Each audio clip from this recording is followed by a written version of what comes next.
Student, आज मैं आप लोगों को कक्षा 6 विज्ञान हिंदी माध्यम विज्ञान पाठ 10 प्रकाश, छाया एवं परिवर्तन का प्रश्नोत्तर करवाऊंगी। अति लघु उत्तरीय प्रश्न। प्रकाश से आप क्या समझते हैं? प्रकाश ऊर्जा का एक अदृश्य स्रोत है जो कि विद्युत चुंबकीय तरंगों के रूप में गमन करता है। प्रश्न नंबर 2 आपका है, भूप्रकाश क्या है? भूप्रकाश एक विद्युत चुंबकीय विकिरण है जिसकी तरंग दैर्घ्य दृश्य सीमा के भीतर होती है। तकनीकी या वैज्ञानिक संदर्भ में किसी भी तरंग दैर्घ्य के विकिरण को भूप्रकाश कहते हैं। प्रश्न नंबर 3, प्रकाश का समांतर किरण पुंज क्या है? जब कई किरणें एक दूसरे के समांतर चलती हैं तो इन किरणों के समूह को प्रकाश का समांतर किरण पुंज कहते हैं। प्रश्न नंबर 4, दीप्त की परिभाषा दीजिए। सभी वस्तुएं जो स्वयं प्रकाश उत्पन्न करती हैं दीप्त वस्तुएं कहलाती हैं। प्रश्न नंबर 6, प्रकाश कैसे गति करता है? प्रकाश बहुत तेज चाल से गति करता है, अर्थात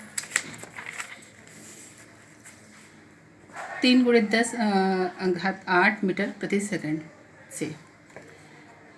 प्रश्न नंबर 6, समांगी माध्यम से क्या आशय है? एक प्रकाशीय माध्यम जिसका पूरा एक रूप संगठन होता है समांगी माध्यम कहलाता है। उदाहरण कांच, हीरा आदि।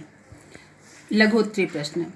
प्रश्न नंबर 1 है आपका, निम्नलिखित की परिभाषा उदाहरण से दीजिए। क, प्रकाश का संचरण। जब किसी वस्तु पर प्रकाश पड़ता है तो यह वस्तु के पृष्ठ पर से लौटकर सभी दिशाओं में फैलता है, इसे प्रकाश का संचरण कहते हैं। दूसरा है दीप्त वस्तुएं। सभी वस्तुएं जो स्वयं प्रकाश उत्पन्न करती हैं दीप्त वस्तुएं कहलाती हैं। उदाहरण सूर्य, तारे, मोमबत्ती, किल्लो आदि। तीसरा है पारभाषक वस्तुएं। वे पदार्थ जो अपने में से प्रकाश को आंशिक रूप से गुजरने देते हैं पारभाषक पदार्थ कहलाते हैं। उदाहरण अभ्रक, तैलीय कागज, मक्खन का पेपर, गीला कांच आदि। अपारदर्शक वस्तुएं। वे पदार्थ जो अपने में से प्रकाश को होकर नहीं गुजरने देते हैं अपारदर्शक पदार्थ कहलाते हैं। उदाहरण धातुएं, लकड़ी, ईंट व पत्थर आदि। अदीप्त वस्तुएं। वे वस्तुएं जो स्वयं प्रकाश उत्पन्न नहीं करती लेकिन प्रकाश ऊर्जा पड़ने पर परावर्तित कर देती है और दिखाई देने लगती है, अदीप्त वस्तुएं कहलाती हैं। प्रश्न नंबर 2, निम्नलिखित में अंतर स्पष्ट कीजिए। पारदर्शक, पारभाषक तथा अपारदर्शक वस्तुएं। वे वस्तुएं जो अपने में से प्रकाश को होकर गुजरने देते हैं पारदर्शक पदार्थ कहलाते हैं। उदाहरण कांच, वायु, जल, शुद्ध जल, सेलोटेप आदि।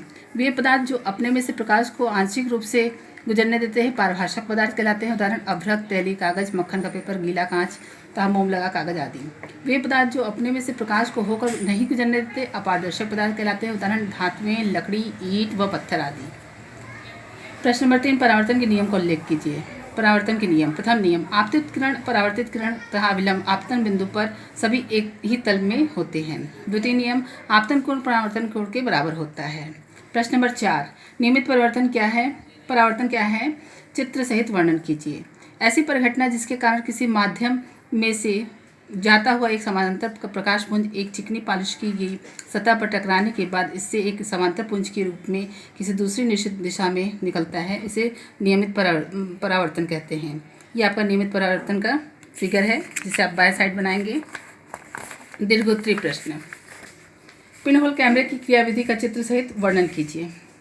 पिनहोल कैमरे की क्रियाविधि। पिनहोल कैमरा के सामने एक जलती हुई मोमबत्ती लाइए। मोमबत्ती के विभिन्न बिंदुओं से आने वाली किरणें सभी दिशाओं में चलती हैं। प्रकाश की एक किरण AH के परितः बिंदु A से चलकर पिनहोल से गुजरकर घिसे कांच की स्क्रीन के बिंदु A1 पर पड़ती है। BH के परितः बिंदु B से चलने वाली दूसरी किरण पिनहोल से गुजरने के बाद घिसे हुए कांच की स्क्रीन के बिंदु B1 पर पड़ती हैं। अतः बिंदुओं A व B के बीच चलने वाली सभी किरणें पिनहोल के कैमरे से गुजरकर स्क्रीन पर बिंदुओं A B के बीच मिलती हैं। अतः A1 B1 मोमबत्ती AB का प्रतिबिंब है। इस प्रतिबिंब के निम्नलिखित गुण होते हैं। यह वास्तविक होता है तथा स्क्रीन पर बनता है। नंबर 2, यह उल्टा होता है। नंबर 3, इसका आकार वस्तु से छोटा होता है। इसका चित्र जो है पेज नंबर 76 पर से देखकर बनाना है।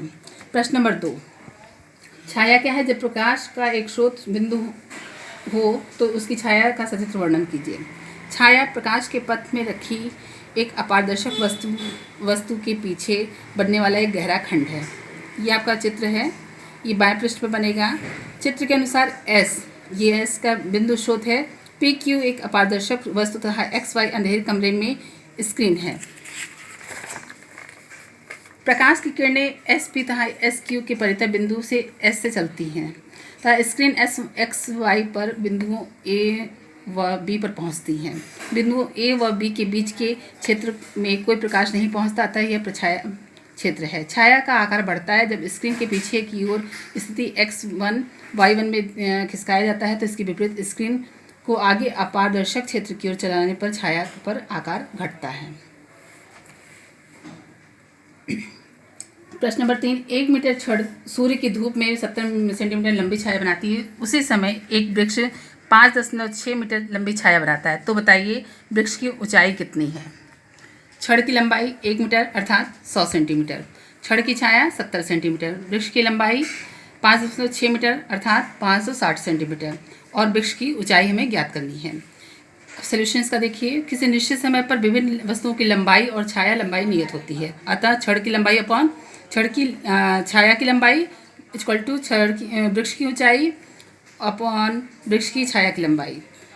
छड़ की लंबाई आपकी 100 है और छड़ की छाया की लंबाई 70। हमको वृक्ष की ऊंचाई ज्ञात करनी है, जो कि वृक्ष की छाया की लंबाई 560 सेंटीमीटर है। अब इसको हम यहाँ पे सॉल्व कर लेते हैं। आपका आंसर है 800 सेंटीमीटर, अतः वृक्ष की ऊंचाई 800 सेंटीमीटर होगी। प्रश्न नंबर 4, दीप्ति तीव्रता से क्या समझते हैं। प्रकाश तीव्रता को मापने का मान्य अंतर्राष्ट्रीय मात्रक लिखिए। 1 वाट में कितने ल्यूमेन होते हैं। प्रकाश स्रोत से दिशा विशेष में इकाई ठोस कोण में निकलने वाली तरंग दैर्घ्य भारित शक्ति को दीप्ति तीव्रता कहते हैं। प्रकाश तीव्रता को मापने का अंतर्राष्ट्रीय मात्रक कैडिला है और 1 वाट में 16 ल्यूमेन होते हैं। प्रश्न नंबर 5, आप कैसे सिद्ध करेंगे कि प्रकाश सदा सरल रेखा में गति करता है।